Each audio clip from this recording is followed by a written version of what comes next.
Venezuelan man shot by ICE agent in Minneapolis, causing unlawful protests. The ICE agent fired a defensive shot to defend his life and struck the man in the leg. The Department of Homeland Security said on Wednesday, Jan. 14. A man from Venezuela was shot by an Immigration and Customs Enforcement (ICE) agent in North Minneapolis, on Wednesday, Jan. 14. At 6:50 p.m. local time, ICE was conducting a targeted traffic stop of the man, whose identity has not been revealed. The Department of Homeland Security, DHS, said in a statement obtained by People that the man is an illegal alien who came to the U.S. in 2022 during Joe Biden's administration. The man allegedly attempted to evade arrest and fled the scene in his vehicle, crashing into a parked car before taking off on foot, DHS said. Authorities reached the man and attempted to apprehend him when the subject began to resist and violently assault the officer, per the DHS. While the subject and law enforcement were in a struggle on the ground, two subjects came out of a nearby apartment and also attacked the law enforcement officer with a snow shovel and broom handle.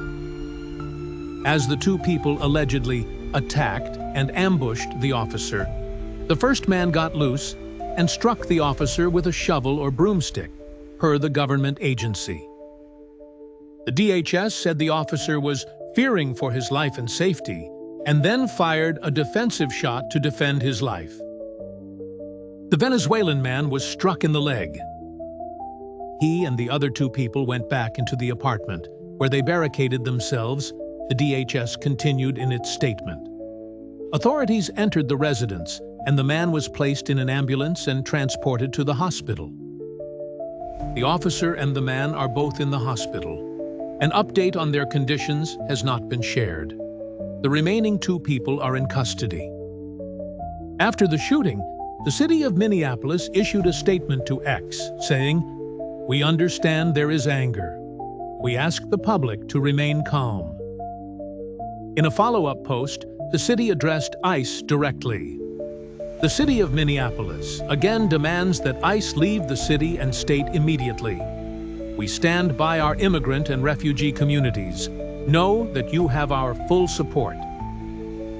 Protesters gathered in the neighborhood and have been throwing fireworks, ice, and rocks at law enforcement and engaging in unlawful acts, Minneapolis Police Chief Brian O'Hara said during a press conference alongside Minneapolis Mayor Jacob Frey.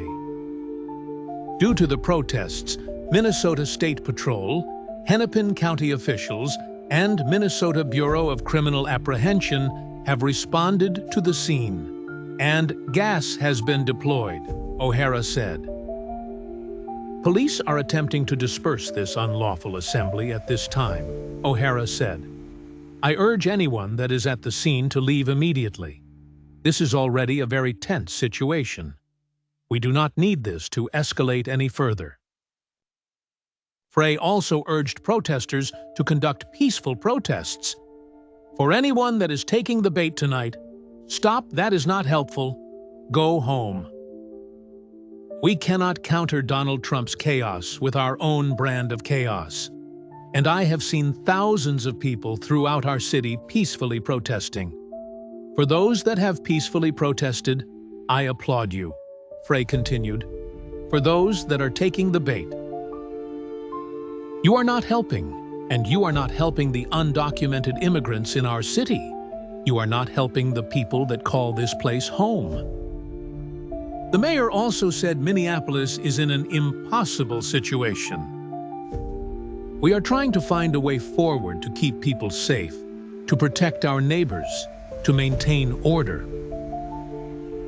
And we're in a position right now where we have residents that are asking the very limited number of police officers that we have to fight ICE agents on the street to stand by their neighbors, he said. We cannot be at a place right now in America where we have two governmental entities that are literally fighting one another. Frey said the city has filed litigation to end ICE's massive deployment. He added, he's deeply concerned that the city officials don't have that kind of time. This is already the second shooting that we've had in a week. People are scared. The atmosphere is tense, Frey said in reference to the death of Renee Good, who was fatally shot by an ICE agent, Jonathan Ross, on Jan. 7. Good, 37, was shot after she was driving back home from school drop-off with her wife, Becca, when they came upon a group of ICE agents, the Associated Press reported. Shots were then fired, and Good's vehicle continued moving up the street, away from the agents, before it crashed into a parked car.